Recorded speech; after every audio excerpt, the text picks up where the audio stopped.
Kalau Allah haramkan sesuatu, maka Allah berikan kita kemampuan untuk meninggalkannya.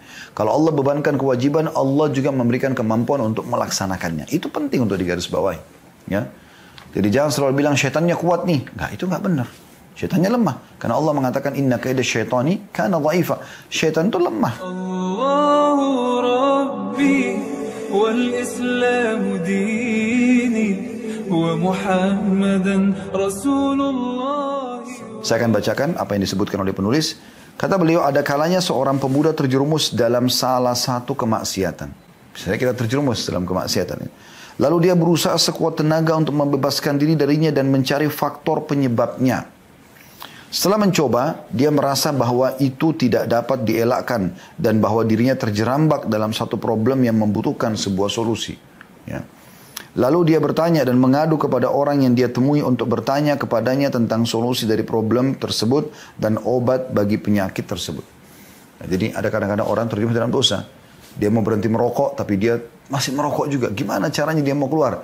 Maka umumnya orang akhirnya bertanya pada orang lain. Kira-kira seperti apa? Mungkin orang yang berpengalaman atau mungkin seorang ustadz. Dia tanya, kira-kira seperti apa nih? Saya bisa keluar dari kemaksiatan saya ini. Pada suatu hari, tukang pos, kata beliau, ya, membawa sebuah surat dari seorang pemuda yang mengadu karena dia terjerumus dalam suatu kemaksiatan. Maksudnya, tukang pos membawa sebuah surat yang dia berikan kepada si penulis ini ya. Syekh Abdullah Ad-Duwaish ini ya. Ya, dia atau tepatnya Muhammad bin Abdullah Ad-Duwaish ya. Pada suatu hari tukang pos membawa sebuah surat dari seorang pemuda yang mengadu karena dia terjerumus dalam sebuah kemaksiatan. Dia berkeluh kesah anak muda ini kepada Syekh Muhammad bin Abdullah ini, bagaimana caranya saya keluar dari kemaksiatan ini.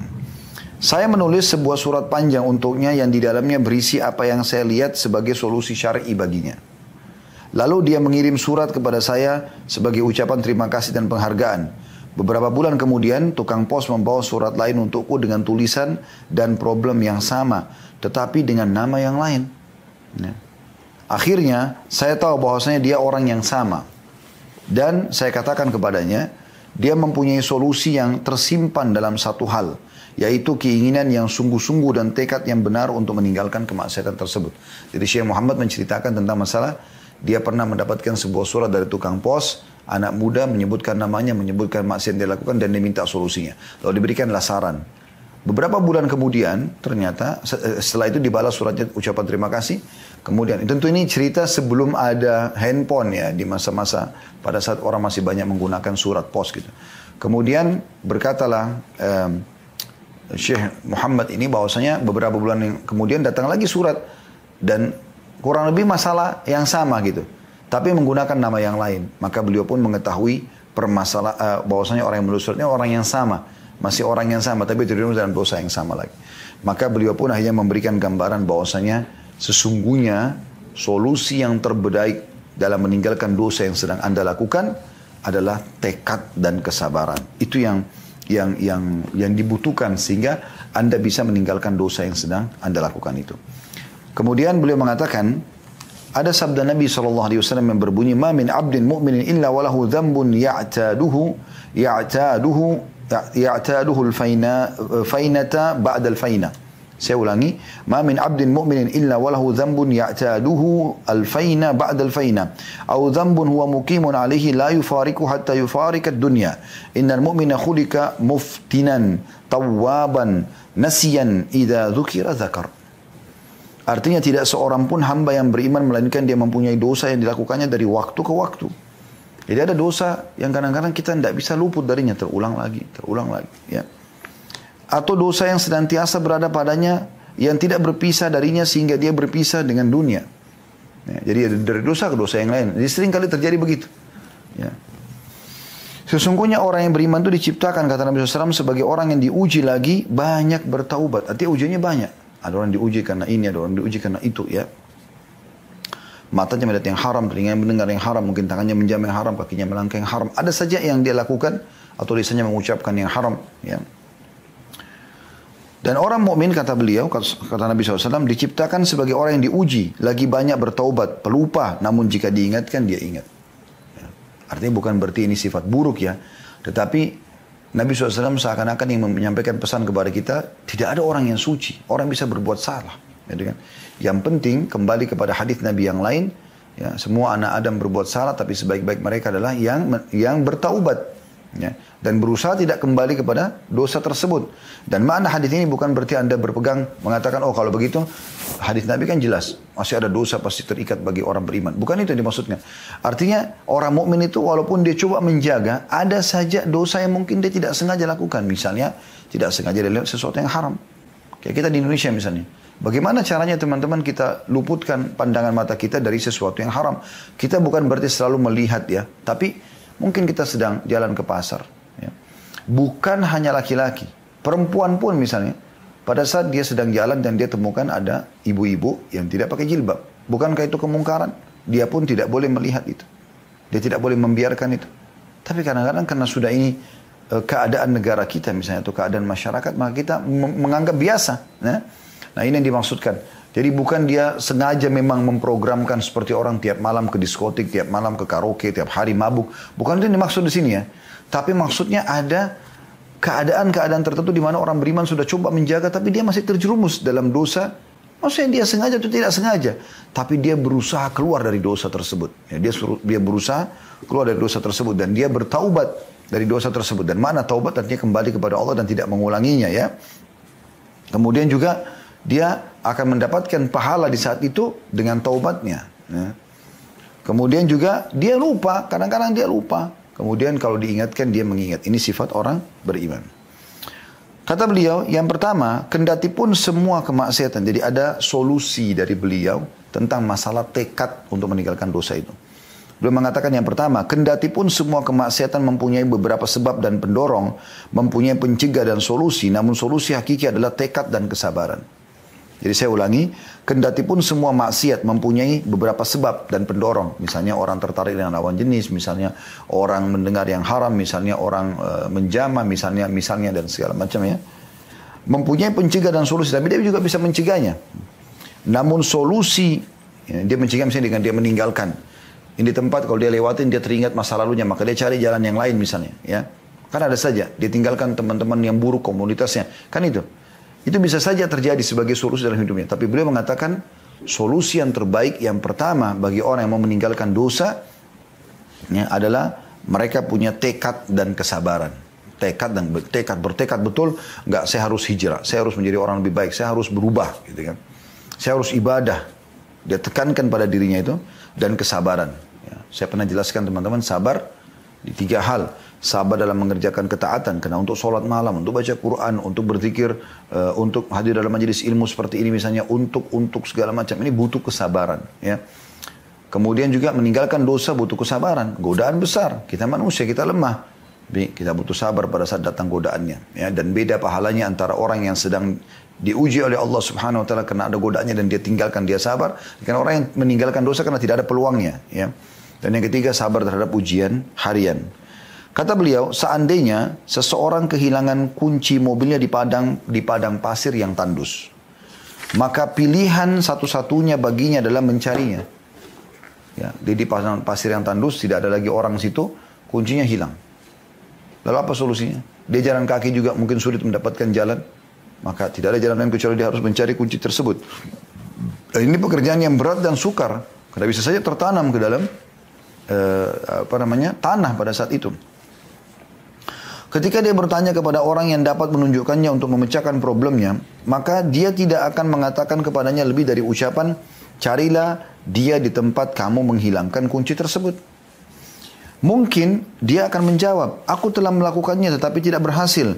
Maka dikatakan kepadanya, kamu tidak punya pilihan lain selain itu. Jadi ini jawaban pertama bagi orang yang terus berbuat dosa dalam hidupnya, tapi dia berusaha keluar. Kita tidak bicara tentang orang yang terus-menerus berbuat dosa karena dia menganggap remeh dosa itu. Ini berbahaya. Menganggap remehnya ini bisa masuk dalam istidraj atau tahapan penyiksaan kalau dia ya terus membiarkan dirinya sementara dia tahu dia harus kembali tapi dia tidak mau kembali. Ya, kita sedang bicara orang yang berbuat dosa tapi dia merasa menyesal dan dia coba keluar ya dari permasalahan tersebut dan kadang-kadang dia masih terjerumus dalam dosa yang sama. Jadi yang pertama tekad dan kesabaran. Bagaimana kita bertekad, udah saya bertekad saya tidak akan mengulangi. Lalu dia bersabar, dia kontrol dirinya. Walaupun dia ingin sekali. Dan yang kedua, orang muslim mengetahui dengan yakin bahwa Allah Ta'ala tidak mengharamkan baginya kecuali apa yang dia sanggup meninggalkannya. Artinya apa yang Allah haramkan ini sebenarnya kita bisa tinggalkan. Dan tidak mewajibkan kepadanya kecuali apa yang dia sanggup melakukannya. Ini poin perlu digarisbawahi ya.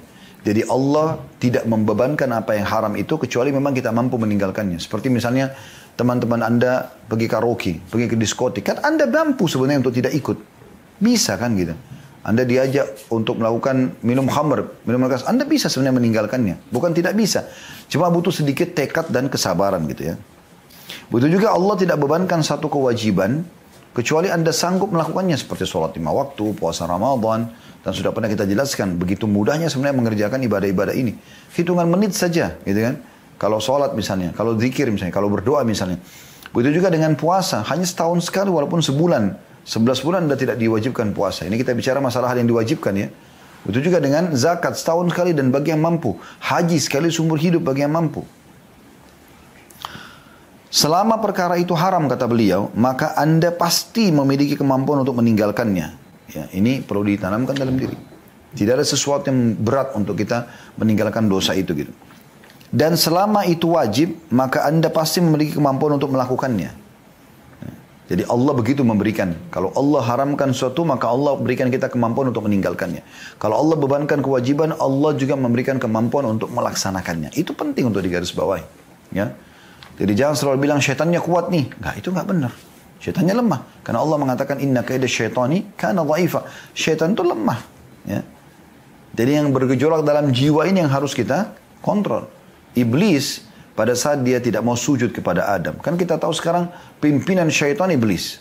Baik, pada saat itu siapa yang goda iblis? Dirinya sendiri bergejolak. Karena jiwa ini kan ada cenderung pada kebaikan, cenderung pada keburukan. Tinggal bagaimana kita bertekad dan mengontrolnya. Kita punya tali kekangan untuk memegangnya gitu ya. Begitu juga dengan kewajiban. Pasti Anda mampu mengerjakannya. Allah berikan Anda potensi untuk itu. Kecuali apabila seseorang sampai pada keadaan benar-benar terpaksa. Maka ketika itu beban syariat tersebut gugur darinya. Misalnya dia wajib sholat berdiri. Tapi pada saat itu dia sakit, dia nggak bisa. Maka gugur sholat berdiri. Dia bisa sholat duduk. Duduk nggak bisa, dia bisa baring misalnya. Kan gitu. Ramadan, lagi dia musafir, sakit. Dia boleh ganti di hari yang lain. Kan gitu. Atau misalnya dia hilang akal, gila, ya kan? Gugur darinya syariat, sampai dia sadar. Sebagaimana orang tidur, sampai dia bangun. Sabda Nabi SAW, rufi al-qalam an thalatha. Diangkat pena catatan amal, ya, amal baik dan juga dosa itu dari tiga orang. Ya. Anil majnun hatta yafiq, orang gila sampai dia sadar. Anis sobi hatta yahtadim, anak kecil sampai dia balik. Wa anin naim hatta yastayqid, dan orang tidur sampai dia bangun. Ya. Kemudian yang ketiga, bedakan antara sesuatu yang sulit dan sesuatu yang mustahil. Sulit berarti Anda bisa, mustahil berarti memang Anda tidak bisa gitu kan. Antara sesuatu yang berat Anda tinggalkan dan sesuatu yang sulit. Beban syariat di dalamnya pasti ada semacam beban bagi seseorang hamba, tapi itu adalah beban yang dia sanggupi. Karena Nabi SAW sudah mengatakan, hujibatin naru bisyahawati wa hujibatin jannatu bil makarih. Neraka itu diliputi dengan syahwat-syahwat, sedangkan surga diliputi dengan hal-hal yang tidak disukai. Hadis riwayat Bukhari dan Muslim. Artinya, sebenarnya Allah haramkan itu mudah untuk ditinggalkan. Allah berikan potensi untuk itu. Dan sesuatu yang Allah perintahkan mudah juga untuk diamalkan. Ya, mudah untuk diamalkan. Jadi kalau Anda berpikir ya, bahwasanya ini dosa, mustahil saya tinggalkan, itu salah.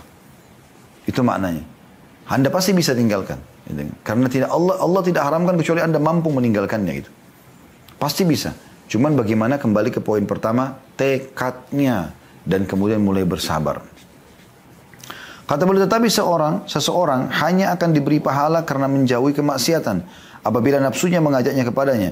Demikian pula seseorang hanya akan diberi pahala ketika melakukan ketaatan apabila nafsu tersebut membutuhkan darinya suatu amal dan pengorbanan. Ya, subhanallah, dengan orang meninggalkan dosa dapat pahala. Ya. Makanya kata Nabi SAW, man hamma bihasanatin walam ya'malha, kutiba lahu hasanatun kamilah. Siapa yang niat mengerjakan satu amal baik, Allah catatkan baginya satu amal baik. Anda mau tidur malam, Anda niat sholat tahajud. Anda tertidur pun tetap dicatatkan satu pahala lengkap. Anda niat keluar rumah mau sedekah, tapi Anda tidak sempat sedekah, Anda akan dapat pahala lengkap sedekah. Anda niat habis mandi pagi, Anda mau sholat duha, Anda mau zikir pagi petang, lalu Anda kelupa, maka juga Anda mendapatkan pahalanya, gitu kan? Fa'in amilha kutiba lahu asyru adha'afin ila 700 du'fin. Kalau dia kerjakan amal soleh itu, dia bangun sholat malam, dia sedekah, dia sholat duha, dia lakukan banyak kegiatan amal soleh yang sudah dia niatkan, maka dicatatkan baginya 10 kali lipat pahala, bahkan sampai 700 kali lipat. Wa man hamma bisayyi'atin wa lam ya'malha kutiba lahu hasanatun kamilah. Dan barang siapa ya kata Nabi SAW, niat mengerjakan satu dosa, lalu dia batalkan. Udah saya nggak mau karena saya takut Allah larang itu. Dicatatkan baginya satu pahala. Fa in amila kutiba lahu sayyi'atun wahida. Kalau dia kerjakan dosa itu akan dicatatkan baginya satu dosa saja. Bayangkan rahmat Allah luas ya. Niat mengerjakan amal soleh, baru niat dapat pahala. Dikerjakan 10 sampai 700 kali lipat. Berbuat dosa dibatalkan dapat pahala. Dikerjakan cuma dicatat satu dosa saja. Yang keempat, perasaan pemuda bahwa dia jatuh dalam kemaksiatan berbeda dengan perasaannya bahwa dia jatuh dalam sebuah atau suatu problem. Yang pertama merasakan keterbatasannya, kelemahan imannya dan kebutuhannya untuk mengobati penyakit yang sebenarnya. Itu kalau dia buat maksiat ya. Adapun yang kedua, dia sibuk mencari sebab yang sebenarnya dan solusi yang syar'i untuk mencari solusi apa yang dia namakan sebagai problem. Karenanya Anda dapati dia berkata kepada Anda, saya telah mencoba solusi ini tapi saya belum mampu. Dan saya juga telah mencoba jalan yang ini tapi saya belum berhasil. Ya.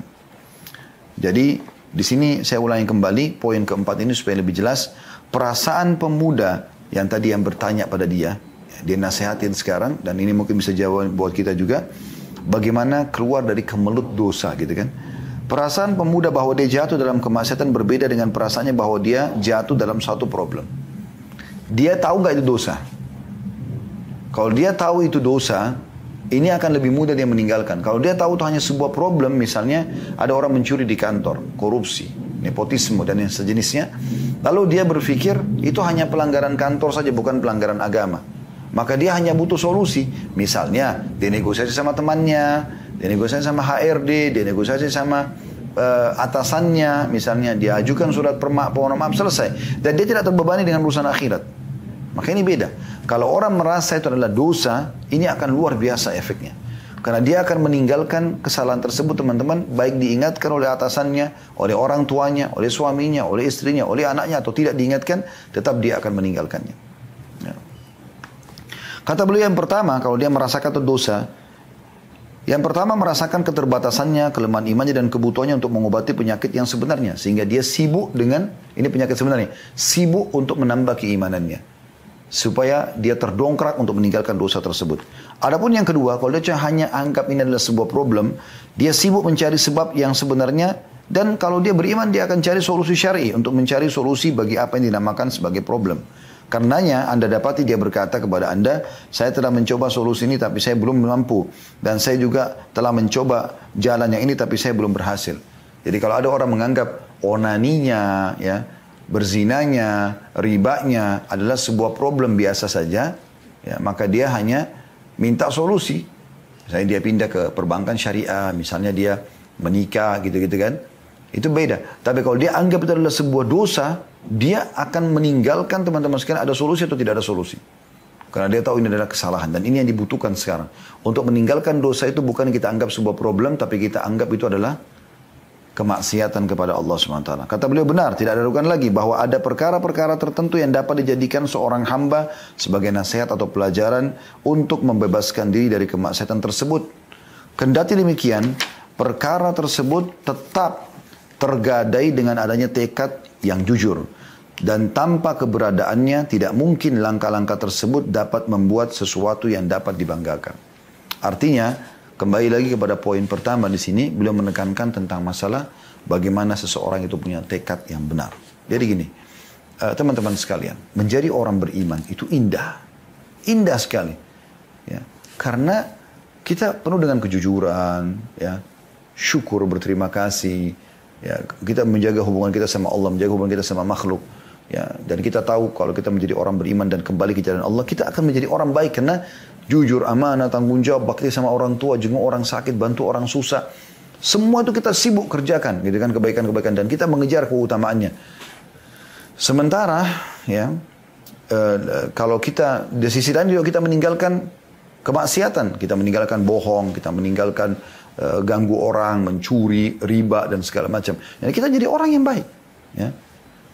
Kalau orang yang tidak mau meninggalkan ini semua, teman-teman sekalian ya, artinya dia tetap terus dalam kesalahannya, maka dia akan buruk, pasti buruk. Dan di mata manusia buruk, di mata Allah buruk. Misalnya terus dalam bohongnya, terus dalam ribanya, terus dalam mabuknya dan segala. Ini semua hal-hal yang perlu digarisbawahi sehingga kita bisa kembali ke jalan Allah SWT. Dan saya harap dalil tadi yang kita sebutkan teman-teman jangan dianggap sekali lagi, jangan ditunggangi.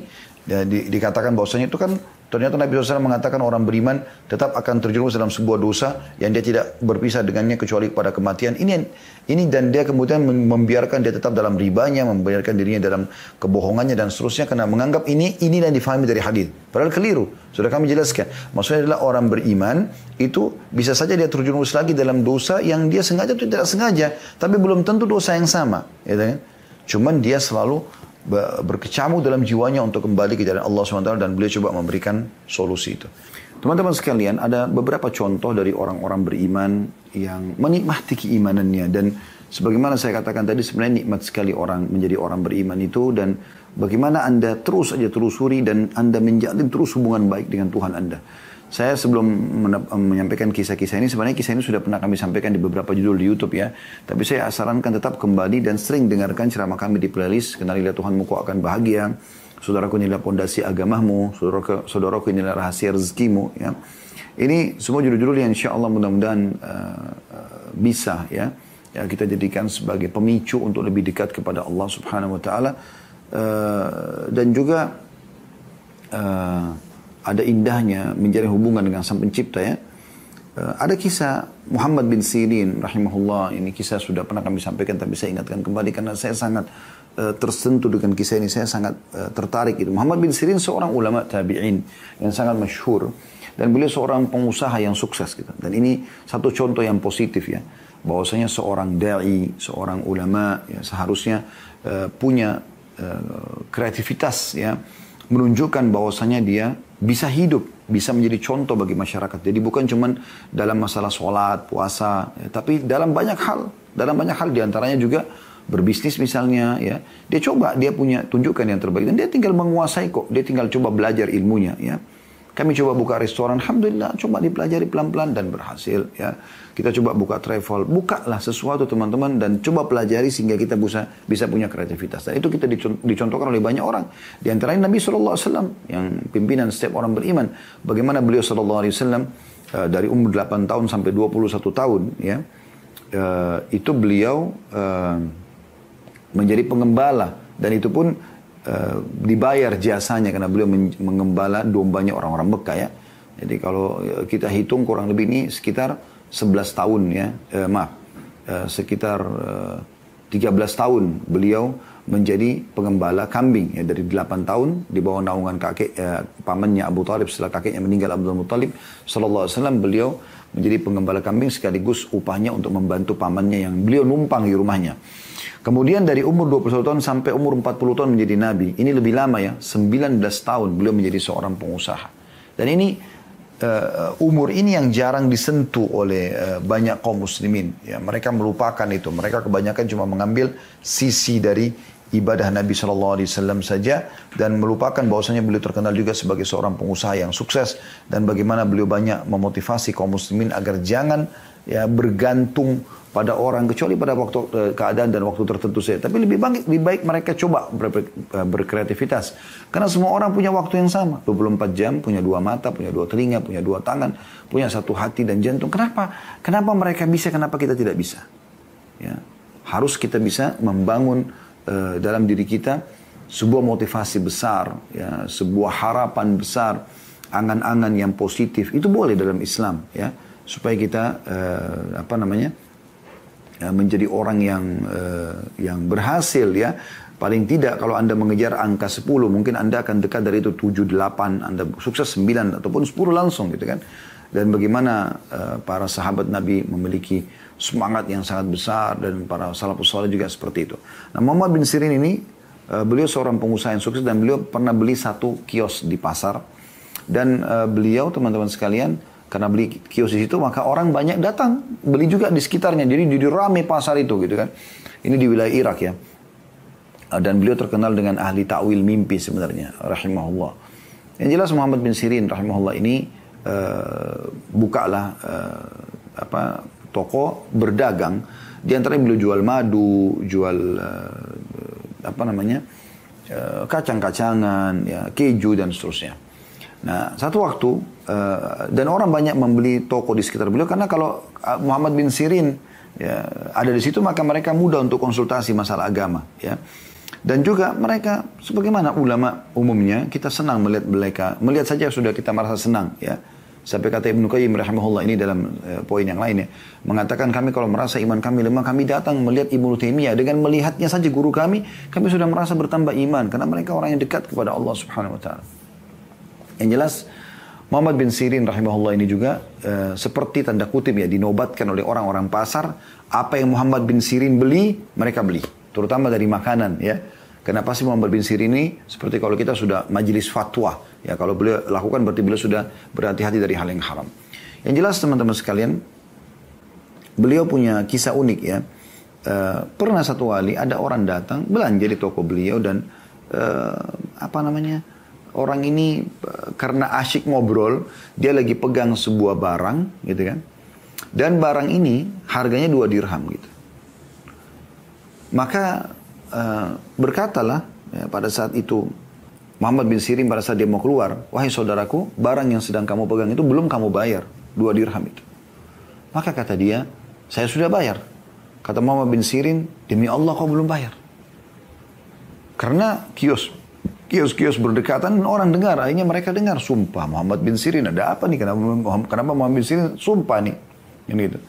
Maka orang-orang pada datang semua, lalu orang itu mengatakan demi Allah saya sudah bayar. Ya, dia sempat mengatakan demi Allah saya sudah bayar. Kata Muhammad bin Sirin, demi Allah kau belum bayar. Maka orang pada datang lalu mengatakan, kenapa wahai Muhammad bin Sirin, ada apa orang ini? Dia bilang orang ini ngambil barang 2 dirham yang di tangannya, dia belum bayar. Lalu kemudian ya dia mau bawa, maka saya ingatkan kalau dia belum bayar gitu. Dia bersumpah, maka saya pun bersumpah gitu. Ya. Maka kata Muhammad bin Sirin, bayarlah barang itu atau kembalikan di tempatnya, gitu kan? Maka orang-orang di pasar mengatakan, wahai Muhammad bin Sirin, kami bingung dengan ini, kejadian ini. Kemarin, ada kejadian kemarin rupanya ya, Anda menolak transaksi ya, dengan keuntungan 40.000 dirham. Karena syubhat, hari ini Anda bersumpah pertahankan 2 dirham. Nah, kita masuk dulu ke kisah. Ada apa sih kemarin ini? Rupanya ada orang datang membawa keju. Zaman dulu transportasinya unta ya. Mereka bawa di atas unta di kiri kanannya ditaruh keranjang besar, diisilah. Keju itu banyak sekali, sekian banyak. Dibawa ke pasar tersebut dan orang pedagang ini tahu kalau dia jual kepada Muhammad bin Sirin dan Muhammad bin Sirin beli, orang pasar akan beli semua nanti, gitu kan. Walaupun mereka orang-orang pasar ini menunggu Muhammad bin Sirin beli, lalu Muhammad bin Sirin boleh jual sama mereka, walaupun dinaikkan harganya. Mereka mau beli, gitu kan. Maka pada saat datang ditawarkan Muhammad bin Sirin, sekian banyak unta yang memikul di kiri kanan tubuhnya keranjang besar isinya keju, ya. Dan ini untuk satu pasar gitu kan. Kalau kita sekarang mungkin sekian belas pick up mungkin, ya, atau mobil kontainer mungkin yang bawa. Maka dia mengatakan, saya mau tawarkan kepada Anda wahai Muhammad bin Sirin keju ini, silakan Anda beli. Saya akan jual kepada Anda harganya sekian. Ya. Anda bisa jual harga sekian dan orang pasar masih bisa jual dengan harga sekian karena di luar sana harganya begini. Jadi bisa dengan sampai 3 harga begitu. Ya. Muhammad bin Sirin beli dengan harga tertentu, Muhammad bin Sirin boleh jual di pasar sudah dapat untung dan orang pasar masih bisa jual lagi kepada masyarakat umum seperti ini dan itu tidak akan kalah dengan harga pasar keju di pasar-pasar umumnya. Maka pertanyaan pertama Muhammad bin Sirin kepada orang tersebut, saya siap beli, tapi dengan syarat saya mau tanya, apakah kejumu ini halal? Itu pertanyaannya. Apakah kejumu ini halal? Maka kata orang tersebut, Muhammad bin Sirin, keju? susu, dicampur air, campur garam, keju. Gitu. Apa sih? Ada masalah apa? Kata beliau, keju yang kau bawa ini bukan dari wilayah kaum muslimin. Bukan orang Islam yang buat. Maka mereka biasa menggunakan lemak hewan yang bisa saja haram. Atau hewan bangkai. Lemak bangkai. Dan itu haram dalam Islam. Ya, untuk membuat dia lebih kenyal, lebih tahan lama dan seterusnya. Maka kata dia, saya tidak tahu soal itu. Kata Muhammad bin Sirin, kalau begitu saya tidak mau beli. Hanya karena syubhat. Padahal jelas kalau Muhammad bin Sirin ini tidak menggunakan keimanannya. Bukan orang yang saleh, teman-teman. Dia bisa menyalahgunakan itu. Udah, dia beli saja. Ya udahlah, syubhat. Bisa saja halal, bisa enggak. Yang penting saya jual gitu ya. Kemudian beliau jual saja kepada orang pasar, untung kan. 40.000 dirham, banyak sekali keuntungannya gitu. Beliau tolak. Lalu si penjual tadi pergi meninggalkan Muhammad bin Sirin. Maka orang-orang pasar kembali ke kisah tadi mengatakan, kemarin Anda menolak 40.000 dirham. Ya, 40.000 dirham karena syubhat, keuntungan. Dan sekarang Anda bersumpah mempertahankan 2 dirham atas nama Allah lagi. Bagaimana kami memahami ini? Dengarkan jawaban orang-orang beriman, teman-teman sekalian. Dia tidak pikirkan dirinya sendiri, tapi dia pikirkan juga saudaranya muslim. Ya. Sebagaimana kita sudah jelaskan pada pertemuan bab yang lalu ya, bagaimana kita tidak boleh menolong syaitan, dan tadi sudah kita ingatkan di awal materi kita supaya jangan lupa perkataan Abdullah bin Mas'ud dan perkataan Abu Darda radhiyallahu anhu ajma'in. Bagaimana ya kita jangan menolong syaitan untuk menyesatkan saudara kita. Maka kata Muhammad bin Sirin, iya, saya bersumpah atas nama Allah. Karena kalau dia bawa barang tersebut dia tidak bayar, maka Allah bisa hukum dia dengan itu. Maka saya bersumpah agar jangan saudara saya yang terjerumus dalam siksa Allah. Ya, jadi bukan dia tidak mau memberikan sedekah, bukan. Tetapi karena permasalahan ini. Itu kan luar biasa gitu. Ya. Dan sekian banyak kisah orang-orang soleh teman-teman. Dan ini kisah Muhammad bin Sirin. Kalau Anda mau kembali, Anda bisa dengarkan ceramah kami, indahnya menjalin hubungan dengan Sang Pencipta Allah ya. Ada kisah beliau dengan dengan masalah madu juga ya, yang beliau buang hanya karena kasus ya dimasuki tikus ya. Itu mungkin saya tidak ulangi lagi karena melihat waktu. Tapi ada nasihat beliau yang menarik ya. Beliau sempat mengatakan untuk menasihatin seseorang anak muda, yang anak muda ini sibuk pada saat itu mencaci maki Hajjaj bin Yusuf. Siapa Hajjaj bin Yusuf ini? Seorang pemimpin zalim pada saat itu. Siapa yang tidak cocok sama dia dihukum mati. Jahat sekali gitu. Ya, terkenal ini Hajjaj bin Yusuf di zaman itu. Yang jelas teman-teman sekalian, dan dia banyak membunuh ulama. Ulama yang terakhir dia bunuh adalah Sa'id ibn Jubair rahimahullah, seorang ulama besar. Ya. Ya, ini dia berdoa kepada Allah mengatakan, ya Allah, janganlah engkau jadikan ada korban lagi di tangan Hajjaj setelah aku. Dan hukumlah Hajjaj sebagaimana dia bunuh aku, seperti dibunuh dengan 1000 kematian.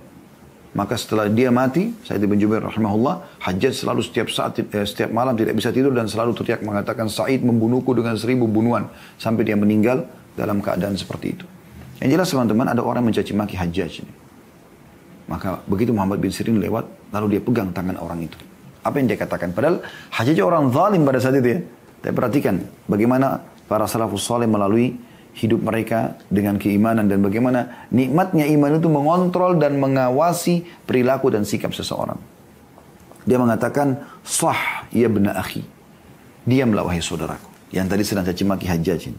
Fa inna Hajjaj aqbala ila rabbih. Hajjaj yang sedang kau bicarakan ini sedang menuju kepada Tuhannya. Ya, kayak kita di Indonesia, pemimpin negara dicaci maki, pemimpin wilayah dicaci maki, pemimpin perusahaannya dicaci maki. Mungkin ada kesalahannya, tapi seperti itu kurang lebih dicaci maki. Apa kata Muhammad bin Sirin? Ini yang sedang kau caci maki sedang menuju ke Tuhannya. Dia lagi menuju kepada kematian dan akan dihisap oleh Tuhannya. Wa innaka innama taqdumu 'ala Allah yaumal qiyamah. Dan sesungguhnya kamu juga sedang menuju kepada Tuhanmu, dan kamu akan bersama dia ya, menuju kepada Allah hari kiamat. Satajid anna ahqara dzam min dhunubika asyarru ala nafsika min a'zam fa'alahu Hajjaj.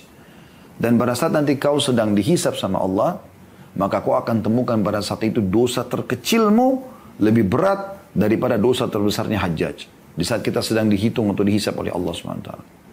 Ya. Falikulli imri'in sya'an yugni. Setiap orang harusnya dia peduli dengan perkara yang penting bagi dia gitu.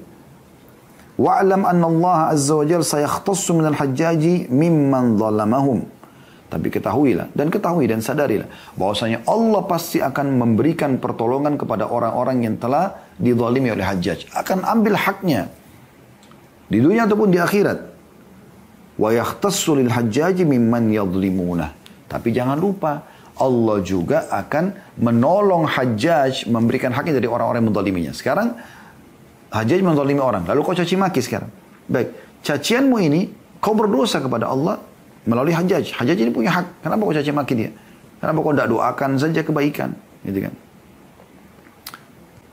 Fala tashghilanna nafsaka ba'dal yawm bisabbi ahad. Oleh karena itu mulai hari ini jangan pernah kau caci maki orang lain. Ya, ini nasihat yang luar biasa gitu ya. Bagaimana nasihat ini perlu kita jadikan sebagai pegangan. Ya. Saya tutup teman-teman sekalian dengan nasihat Urwah bin Zubair rahimahullah.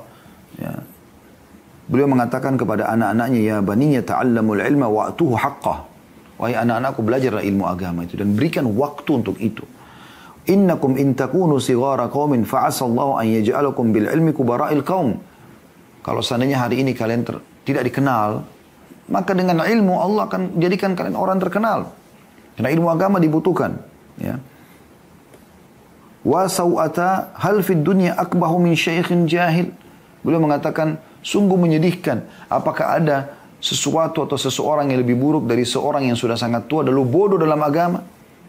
50 tahun, 60 tahun tidak faham agama. Kemana dia dari umurnya ini semua? Tidak belajar agama. Lalu beliau mengatakan, iyyakum antara sadaqatun anha sadaqat. Bal i'tabaruha hadiyah tuhdanillahi azza wa jal. Jangan pernah kalian melihat sedekah yang kalian keluarkan ya adalah sedekah umumnya. Tapi jadikan dia sebagai sebuah hadiah yang dihadiahkan, dipersembahkan untuk Allah. Ya. Wala yahdiyanna ahadukum lillahi ma yastahi an yahdiya li azizi qaumin fa inna Allah azza wa jalla azzu wa akramul kurama. Dan jangan pernah seseorang dari kalian memberikan kepada Allah apa yang dia malu untuk dia berikan kepada seorang pemimpin kaum. Kalau Anda mau berikan kepada presiden, kepada menteri, kepada atasan Anda, kepada mertua, kepada siapa saja yang Anda muliakan, jangan pernah Anda memberikan untuk Allah, yang diberikan kepada orang miskin, misalnya, disedekahkan jalan Allah, yang Anda malu kalau memberikan kepada pimpinan satu kaum. Karena sungguhnya Allah itu zat ya, yang maha mulia dan maha dermawan. Wa ahaqqu an takhtaru li hadiyatikum. Dan paling pantas kalian pilih dan sortir hadiah yang paling bagus. Lalu beliau berkata lagi, ya baniya, idza ra'aitum min rajulin fi'latal khair, fa'ammilu bihil khair. Wahai anak-anakku, kalau kalian lihat seseorang melakukan satu perbuatan baik, maka nilai baiklah orang itu. Wa in kana fi nadharin nasi rajulun su', walaupun di mata orang dia buruk. Fa inna laha akhawatun amsalihha, karena perbuatan baik itu punya saudara-saudara yang semisalnya. Dia enggak mungkin buat baik kecuali ada perbuatan baik yang lainnya. Wa idza ra'aitum min rajulin fi'lata syarr fahdharuhu wa in kana fi nadharin nasi rajulun khair. Kalau kalian lihat seseorang melakukan satu perbuatan buruk, maka hati-hati dari dia walaupun dia baik di mata orang, ya. Fa innallaha akhawatun amsalihha, karena perbuatan buruk itu punya saudara-saudara. Wa alamu annal hasanati tadullu ala akhawatiha wa annas sayyiati tadullu ala akhawatiha. Ketahuilah perbuatan-perbuatan baik itu menunjukkan ada saudara-saudaranya dan perbuatan buruk menunjukkan adanya saudara-saudaranya. Allahu a'lam.